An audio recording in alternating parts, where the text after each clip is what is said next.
안녕하세요, 머니스쿨입니다. 영상을 보시는 여러분 나이대는 10대인가요? 그렇다면 당장 꿈이 없어도 괜찮습니다. 윤종신 님도 20대 초반까지 꿈이 없었고 심지어 음악을 할 생각도 없었다고 해요. 유재석 님의 학창시절 장래희망에는 경영, 정치, 외교가 적혀 있었죠. 여러분의 나이가 10대라면 꿈이 있던 없던 상관없습니다. 하지만 꿈이 언제나 내게 올 수 있도록 준비하는 건 반드시 필요합니다. 그런 분들에게 이 영상이 꼭 필요합니다. 네, 꿈이란 무엇일까요? 네이버 어학사전엔 이렇게 정의되어 있습니다. 실현하고 싶은 희망이나 이상, 실현될 가능성이 아주 적거나 전혀 없는 헛된 기대나 생각. 여기서 말하는 실현하고 싶은 희망이나 이상은 우리가 아는 그 꿈인데, 다음으로 말하는 실현될 가능성이 아주 적거나 전혀 없는 헛된 기대나 생각은 뭘 말하죠? 네, 바로 허황된 꿈을 말하는 것 같습니다. 우리는 어떤 꿈을 추구해야 될까요? 그러면 현실적으로 33평 수도권의 아파트 한 채, 누구는 몸이 아파 1년 동안 재활치료를 잘 받아서 일상생활을 하기, 이게 꿈일 수도 있습니다.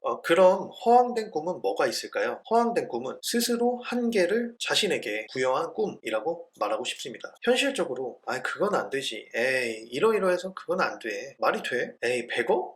내 인생엔 없는 숫자다. 난 그냥 10억만 있어도 만족한다, 솔직히. 이미 스스로에게 부여한 한계점이 있을 거라고 생각합니다. 물론 그게 잘못된 건 아니죠. 우리 10대 학생부터 20대, 30대, 40대, 50대 분들 다 꿈이 있어요. 아니, 최근 어떤 영상을 봤는데 선장님 어릴 적 꿈은 무엇이었나요? 라고 PD가 물었어요. 나이가 지긋한 선장님은 조금 고민하시다가 저는 국문학과를 가고 싶었어요 하시면서 시를 읊으셨고, 마치 꿈을 이미 떠나보낸 노년의 시를 읽는 것 같아서 가슴이 먹먹했습니다. 그럼 꿈이 없는 사람들은 어떻게 하면 될까요? 첫 번째, 자기 자신을 이해하기입니다. 꿈이 없다면 먼저 자기 자신을 좀 더 깊게 이해해보세요. 내가 좋아하는 것, 흥미를 끄는 것, 재능이 있는 분야는 무엇인지를 생각해보는 거죠. 나도 모르게 푹 빠져서 시간을 보냈던 순간들을 재밌었다 하면서 그냥 끝내지 말고 항상 생각해두고 기록해보세요. 굉장히 작은 습관으로 보여질 수 있는데 이건 엄청난 습관입니다. 먼저 사소한 일들을 느낀 점까지 기록한다면 그때의 감정까지 같이 기록이 됩니다. 예를 들면 내일이 빼빼로 데이라 부모님들이 빼빼로를 만들었다. 만드는 시간은 2시간이 넘게 걸렸는데 마치 20분처럼 느껴졌다. 이걸 받고 행복해할 부모님을 생각하면서 만들었다. 사실 선물은 받는 사람보다 주는 사람이 더 행복하지 않을까? 어떤가요? 그 습관이 반복되다 보면 공통점을 찾게 되어 어느 분야를 선택할지 감이 오게 됩니다. 중요한 포인트는 꿈과 직업은 별개라는 거예요. 직업을 찾으라는 말이 아닙니다. 내가 생활비를 벌지 않아도 될 정도로 큰 돈이 있다고 생각하세요. 아니, 로또에 당첨됐다고 생각하는 거예요. 정기 예금에 20억을 들어놓고 월 1000만 원씩 들어온다고 생각하세요. 그리고 나서 꿈을 찾아야 됩니다. 두 번째, 새로운 경험 즐기기입니다. 새로운 경험은 새로운 흥미를 발견하는데 도움이 됩니다. 책을 읽어보시거나 새로운 취미를 찾아보세요. 다양한 경험이 새로운 꿈을 찾는데 영감을 줄 수 있습니다. 어릴 적엔 꿈이 참 많았습니다. 너도 나도 정말 많았어요. 저의 어릴 적 꿈은 대통령, 수의사, 경찰, 연예인 많기도 했습니다. 여러분도 마찬가지로 어릴 적엔 굉장히 많았겠죠. 아마 그건 새로운 경험들이 뇌를 활성화시킨 것이다 라고 말하는 학자도 있었습니다. 하지만 어린 아이들만 새로운 경험에 뇌가 반응하는 게 아닙니다. 어른들도 똑같이 새로운 활동에 뇌가 반응하고 도파민도 분비가 됩니다. 거기서 즉 새로운 경험에 의해서 내가 이걸 잘하네? 재밌네? 라고 알아가게 되는 거예요. 하지만 제일 큰 문제는 처음에 얘기했듯이 내가 스스로에게 부여하는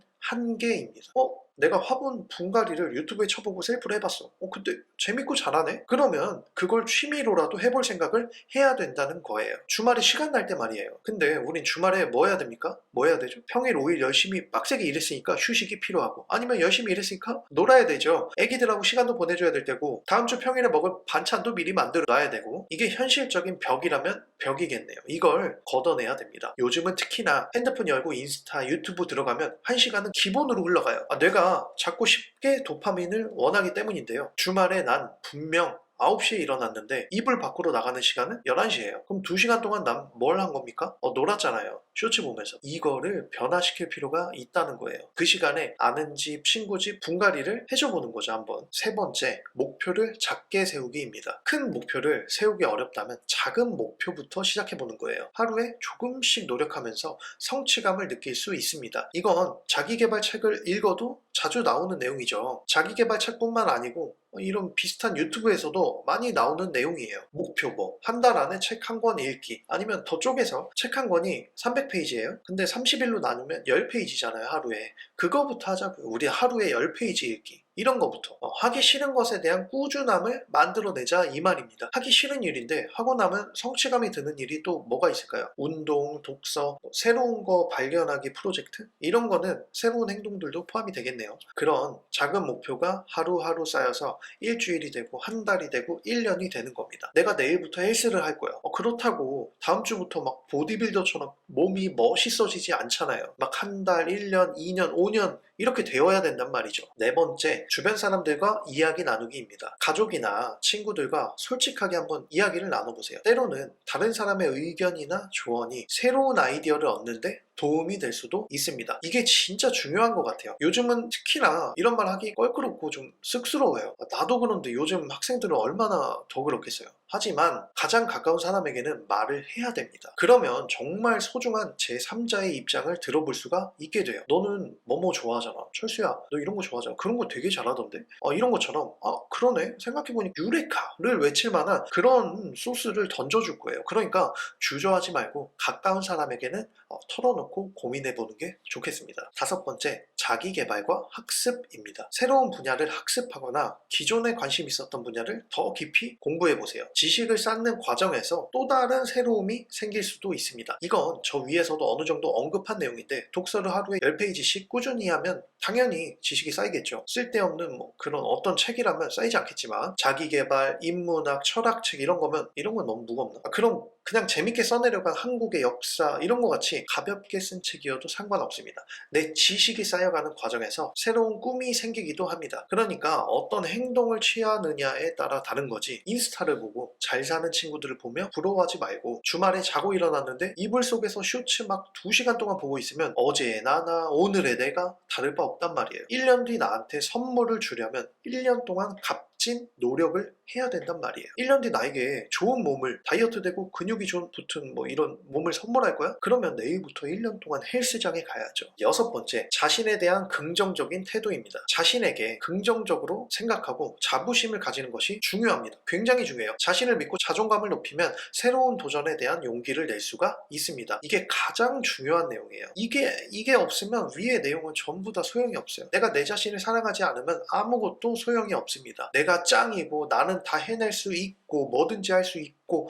이뤄낼 수 있는 그런 사람이다 라고 생각해야 됩니다. 하지만 가진 것도 없고 부모님도 부자가 아니고 공부도 잘 못했고 잘하는 것도 없는데 어떻게 해요? 라고 하시는 분들이 정말 많거든요. 이건 초반에도 얘기했던 것과 마찬가지로 그 한계를 스스로 긋고 있는 것과 마찬가지예요. 절대로 저렇게 생각하면 안 됩니다. 나 진짜 나에 대해서는 부정적이면 안 돼요. 운전하면서 개빡치네, 앞차 왜 저래, 막 얼굴 한번 보고 마트에 가서 저 계산하는 표정이 왜 졌다고요, 오늘 하루 진짜 일진 사납네, 이렇게 할 수 있어요. 할 수 있는데 근데 나한텐 그러면 안 돼요. 내 자신이 나를 믿어주고 할 수 있다 이렇게 해줘야 그때 할 수 있는 게 생기는 거예요. 여러분 한 분 한 분은 정말 소중한 존재잖아요. 뭐든 할 수 있습니다. 꼭 그렇게 하기로 해요 우리. 일곱 번째, 실패를 두려워하지 않기입니다. 꿈을 향한 여정은 항상 순탄하지만은 않습니다. 실패는 성공의 기반이 될 수 있으니 실패를 두려워하지 말고 새로운 도전에 도전해보는 거예요. 실패 하면 정말 많은 인물들이 떠오르죠. 비행기를 만든 라이트 형제, 전구를 발명한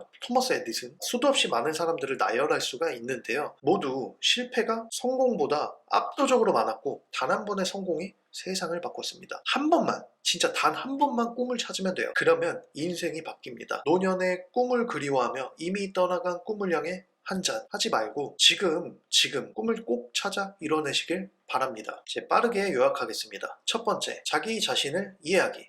두 번째, 새로운 경험 즐기기. 세 번째, 목표를 작게 세우기. 네 번째, 주변 사람들과 이야기 나누기. 다섯 번째, 자기계발과 학습. 여섯 번째, 자신에 대한 긍정적인 태도. 일곱 번째, 실패를 두려워하지 않기입니다. 오늘은 꿈이 없는데 어쩌라고 란 주제로 영상을 만들어 봤는데요. 아마 그 꿈은 10대 후반에서 대부분 멈춰 있을지 모릅니다. 현실이라는 단어 하나가 정말 큰 벽으로 막아서고 있죠. 그 벽은 하루하루 꾸준함으로 걷어낼 수가 있습니다. 오늘 하루, 내일 하루를 뭉쳐서 1년 뒤, 2년 뒤, 3년 뒤 나에게 선물해보는 건 어떨까요? 오늘 머니스쿨은 여기까지입니다. 매주 올라오는 콘텐츠를 가장 빠르게 보고 싶으시다면 구독, 좋아요 부탁드립니다. 감사합니다.